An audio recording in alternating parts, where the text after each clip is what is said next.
Hello and welcome दोस्तों, मैं हूं वंदना और आप देख रहे हैं लीगल चॉइस। दोस्तों, आज हम बात करने वाले हैं बेल के बारे में। बेल यानी कि जमानत। आपने सुना ही होगा, जब भी कोई क्राइम होता है तो जो एक्यूज होता है वो कोर्ट में बेल के लिए अप्लाई कर देता है, यानी कि जमानत के लिए अप्लाई कर देता है। तो ये हमारा जो बेल का पहला पार्ट होगा, जिसमें आज हम ये जानेंगे कि बेल क्या होती है और बेल कौन से ऐसे ऑफेंसेस होते हैं जिसमें बेल मिल सकती है और कौन से वो ऑफेंसेस होते हैं जिसमें कि बेल नहीं मिल सकती है।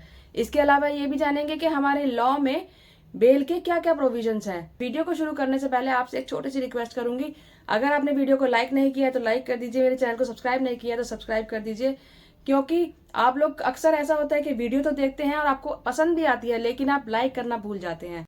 तो दोस्तों, आपके लाइक और कमेंट से मुझे मोटिवेशन मिलता है, तो मुझे मोटिवेट करते रहिए ताकि ऐसी और भी वीडियोस, ऐसी और इन्फॉर्मेशन मैं आपके सामने लेकर आती रहूं। तो चलिए अपनी वीडियो को शुरू करते हैं।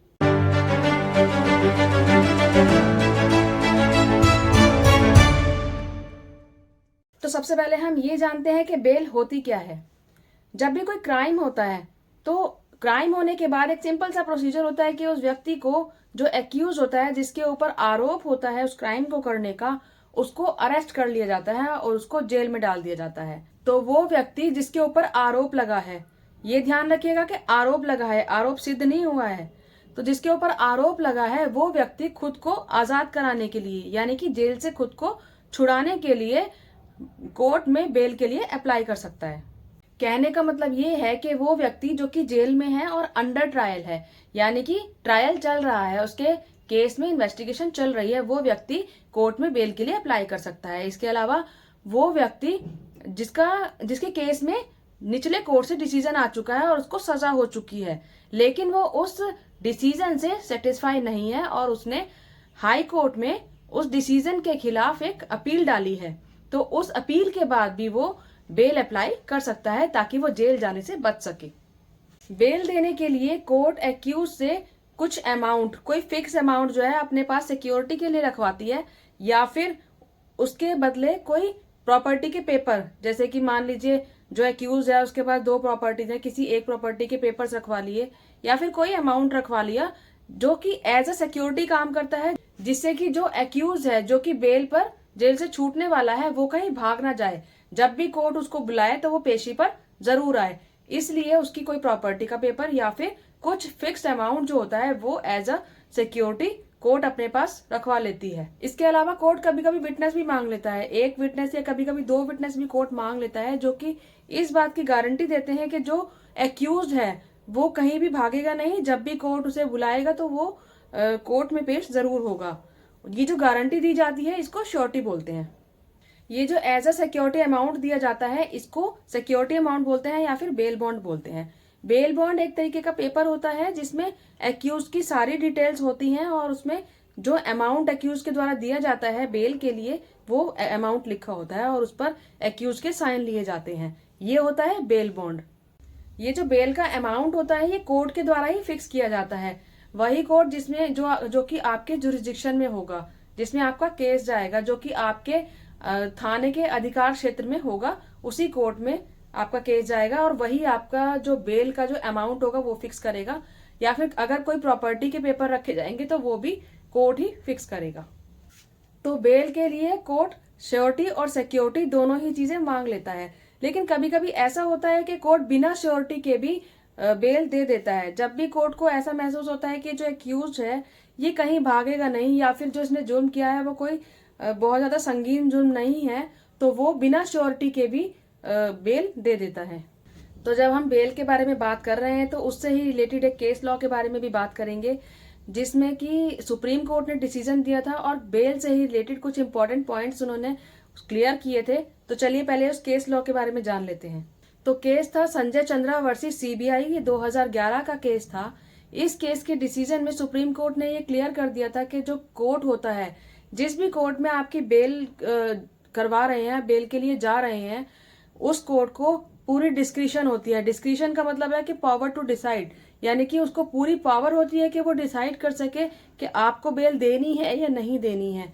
ये जो चीज है ये पूरी की पूरी केस के ऊपर डिपेंड करता है कि केस के क्या क्या सर्कमस्टांसिस है, किस बेस पर ये कोर्ट डिसाइड करेगा।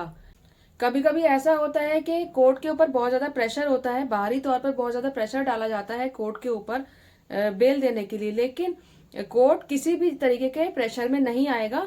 कोर्ट जो भी डिसीजन देगा अपने पावर से देगा, अपनी मर्जी से देगा, जो भी केस के सर्कमस्टांसिस होंगे उसके अकॉर्डिंग डिसीजन देगा। इसके अलावा सुप्रीम कोर्ट ने यह भी कहा कि जब क्रिमिनल केस में बेल होती है तो उसका प्राइमरी पर्पस क्या होता है। सबसे पहला पर्पस ये होता है कि जो व्यक्ति एक्यूज है, जिस पर अभी जो अपराध है वो सिद्ध भी नहीं हुआ है, उस व्यक्ति को जेल से बाहर निकालना। दूसरा, जब एक्यूज जेल में होता है तो उसका खर्चा कौन उठाएगा? सरकार उठाएगी। चलिए आप खर्चे को छोड़ भी दीजिए, तो हमारे जेलों में जगह कितनी है? जेल ओवर क्राउडेड है और जो ह्यूमन राइट्स होते हैं वो भी वायलेट होते हैं। और कभी कभी ऐसा होता है कि जो ट्रायल चलते हैं, एक्यूज के ऊपर जो ट्रायल चलते हैं वो बहुत ही लंबे समय तक, सालों सालों तक ट्रायल चलते हैं, तो कब तक उनको जेल में रखा जाएगा?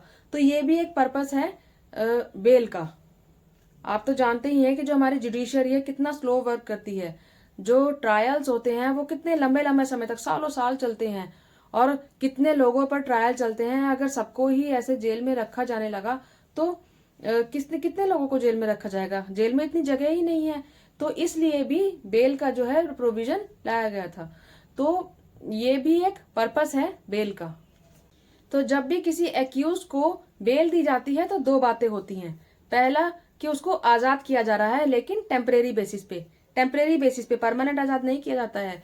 दूसरा, उसको कंप्लीटली फ्री भी नहीं किया जा रहा है, उसके ऊपर बाउंडेशंस बनी रहती हैं। एक तरीके से इसको कंस्ट्रक्टिव कस्टडी भी कहा जा सकता है। तो ये कंस्ट्रक्टिव कस्टडी रहती है, जिसकी वजह से जब भी कोर्ट एक्यूज को बुलाएगा तो उसको पेश होना ही पड़ेगा, ये उसकी मजबूरी है। तो बेसिकली सुप्रीम कोर्ट ने इस केस में पूरे बेल के प्राइमरी पर्पस को अच्छे से एक्सप्लेन किया। अब अगर बेल के हिसाब से ऑफेंस देखे जाएं तो दो तरह के ऑफेंस होते हैं, बेलेबल ऑफेंस और non bailable offence. Bailable offence वो होते हैं जिनमें बेल मिलती ही मिलती है, जिसमें एक्यूज का राइट होता है कि उसको बेल मिलेगी ही मिलेगी। और नॉन बेलेबल ऑफेंस वो होते हैं जिसमें बेल नहीं मिलेगी। तो ये दो तरीके के ऑफेंस होते हैं। तो पहले बात करते हैं बेलेबल ऑफेंस के बारे में। सीआरपीसी के सेक्शन 436 में बेलेबल ऑफेंस के बारे में बात की गई है।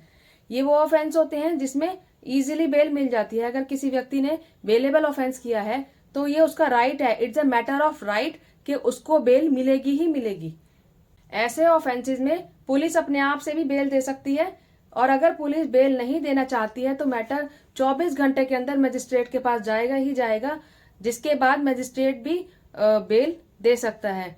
ये एक्यूज का राइट होगा कि बेलेबल ऑफेंस में उसको बेल दी जाए। इसमें किसी भी तरीके का कोई फेवर नहीं होगा एक्यूज के ऊपर। अगर मजिस्ट्रेट बेल दे देता है तो ये एक्यूज के ऊपर किसी भी तरीके का फेवर नहीं होगा, ये उसका राइट है। बेलेबल ऑफेंस में डिस्क्रिशन जैसी कोई बात नहीं होती।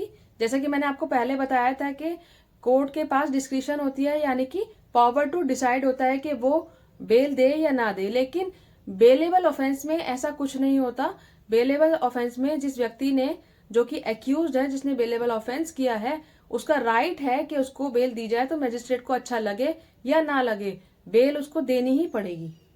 बेलेबल ऑफेंसेज में बेल ना मिलने का सिर्फ एक ही कारण हो सकता है कि जो एक्यूज्ड है, जिसने बेलेबल ऑफेंस किया है, अगर वो जो अमाउंट फिक्स किया गया है बेल के लिए, सिक्योरिटी अमाउंट जिसे हम कहते हैं, अगर वो देने में असमर्थ है तो ही बेल रुक सकती है, वरना और कोई ऑप्शन नहीं है जिसमें बेलेबल ऑफेंस में बेल रुक सके। अब ये जान लेते हैं कि बेलेबल ऑफेंस में किस तरीके के ऑफेंस आ जाते हैं।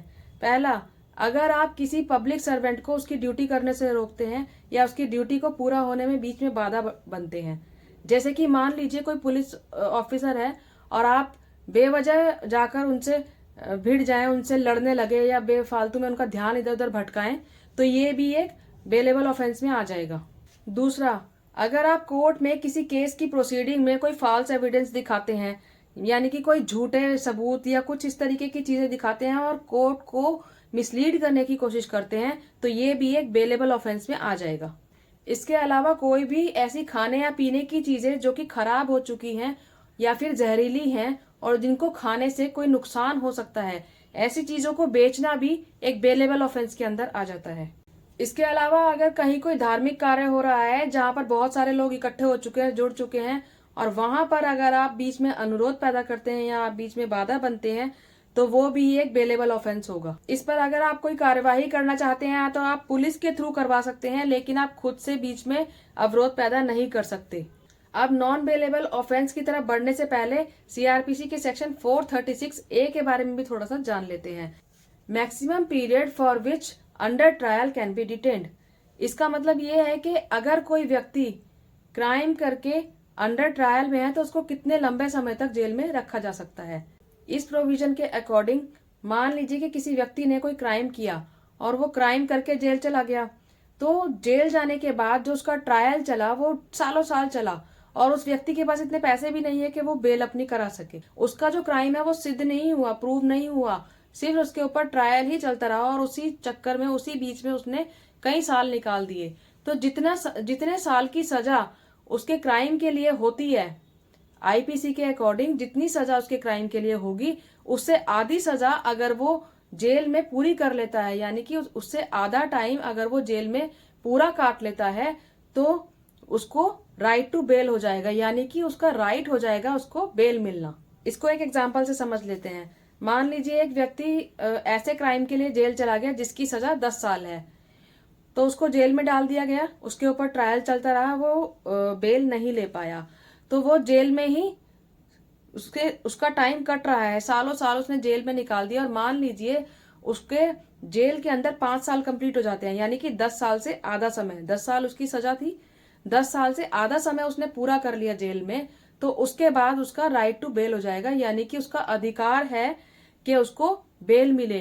फिर चाहे वो कोई श्योरिटी दे सके या ना दे सके, कोई सिक्योरिटी दे या ना दे, उसके पर्सनल बॉन्ड पर, पर्सनल बॉन्ड का मतलब है कि उस बॉन्ड पर उसके साइन लेकर ही उसको बेल दे दी जाएगी। अब आगे बढ़ते हैं नॉन बेलेबल ऑफेंस की तरफ। सीआरपीसी के सेक्शन 437 में नॉन बेलेबल ऑफेंस के बारे में बात की गई है। नॉन बेलेबल ऑफेंस का मतलब है वो ऑफेंस जिसमें बेल नहीं मिलती है, जनरली ये कहा जाता है, लेकिन मुश्किल से मिलती है, लेकिन नॉन बेलेबल ऑफेंस में भी बेल मिल जाती है। कुछ एक ऐसे पॉइंट्स हैं जिसमें बेल नहीं मिलती है, आइए उनको जान लेते हैं। अगर किसी व्यक्ति ने कोई ऐसा क्राइम किया है जिसकी सजा डेथ पेनल्टी है या फिर लाइफ इम्प्रिजनमेंट है, यानी कि उम्र कैद है, तो ऐसे केस में अगर रीजनेबल ग्राउंड्स मौजूद है, यानी कि साफ क्लियर है कि इसी व्यक्ति ने मर्डर किया है, मान लीजिए कि कोई मर्डर कर रहा है, उसको साफ तौर पे देखा गया कि सामने एक व्यक्ति मरा पड़ा है, उसके हाथ में पिस्टल है और भी ऐसी चीजें जो सबूत सामने हैं, इन सब ग्राउंड्स के सामने होते हुए उस एक्यूज को जिसने कि ये क्राइम किया है उसको बेल नहीं दी जाएगी। इसके अलावा अगर किसी व्यक्ति ने कोई कॉग्निजेबल ऑफेंस किया है, कॉग्निजेबल ऑफेंस यानी कि कोई जघन्य अपराध किया है और इससे पहले भी वो कुछ ऐसे अपराध कर चुका है जिसकी सजा डेथ पेनल्टी, लाइफ इम्प्रिजनमेंट या फिर 7 साल से ज्यादा की सजा रह चुकी है, तो ऐसे केस में भी जो बेल है वो नहीं दी जाएगी। तो नॉन बेलेबल ऑफेंस में ये ही कुछ ऐसे पॉइंट्स थे जिसमें बेल नहीं दी जाती है, लेकिन इसमें भी एक्सेप्शन है। अगर किसी बच्चे से मतलब है कि 16 साल से कम उम्र के किसी व्यक्ति ने क्राइम किया है या फिर किसी महिला ने क्राइम किया है या फिर कोई ऐसा व्यक्ति जो बीमार है या फिर दिमाग उसका ठीक से काम नहीं कर रहा है, तो ऐसे व्यक्ति को बेल मिल सकती है। कॉग्निजेबल ऑफेंस करने के बाद भी उसे बेल मिल सकती है। तो नॉन बेलेबल ऑफेंस में भी बेल मिल सकती है, लेकिन कोर्ट उस पर अपनी कुछ रिस्ट्रिक्शंस लगा देते हैं। किस तरीके की रिस्ट्रिक्शंस होती हैं? जैसे कि हाजिर होने के लिए, जैसे कि समय समय पर जब भी कोर्ट एक्यूज को बुलाएगा तो एक्यूज को कोर्ट में पेशी देनी होगी, कोर्ट में हाजिर होना पड़ेगा। इसके अलावा बेल देते समय एक्यूज को वार्न किया जाता है कि बाहर जाकर दोबारा से कोई भी ऐसा क्राइम ना करे, ये उसको स्ट्रिक्टली वार्न किया जाता है। इसके अलावा एक्यूज को ये कहा जाता है कि बाहर जाकर किसी भी तरीके से अपने केस को इन्फ्लुएंस करने की कोशिश ना करे, यानी कि मान लीजिए अगर किसी ने उसके खिलाफ केस किया है या गवाही दी है तो उस गवाह को डराए धमकाए ना, या फिर किसी और तरीके से अपने केस को इन्फ्लुएंस करने की कोशिश ना करे, किसी और तरीके से केस के साथ छेड़छाड़ ना करे। तो ये सब कंडीशंस लगाने के बाद हम नॉन बेलेबल ऑफेंसेस में भी बेल ले सकते हैं। तो दोस्तों आज हमने बेल के बारे में जाना, bailable offences, non bailable offences के बारे में जाना। अपनी अगली वीडियो में हम बात करेंगे कि बेल कितने तरीके की होती है और बेल को अप्लाई करने का प्रोसीजर क्या होता है। तो उम्मीद करती हूँ कि आज की वीडियो आप सबको पसंद आई होगी। मेरी इस वीडियो को लाइक कीजिएगा, शेयर कीजिएगा और मेरे चैनल को सब्सक्राइब जरूर कीजिएगा। जय हिंद, जय भारत।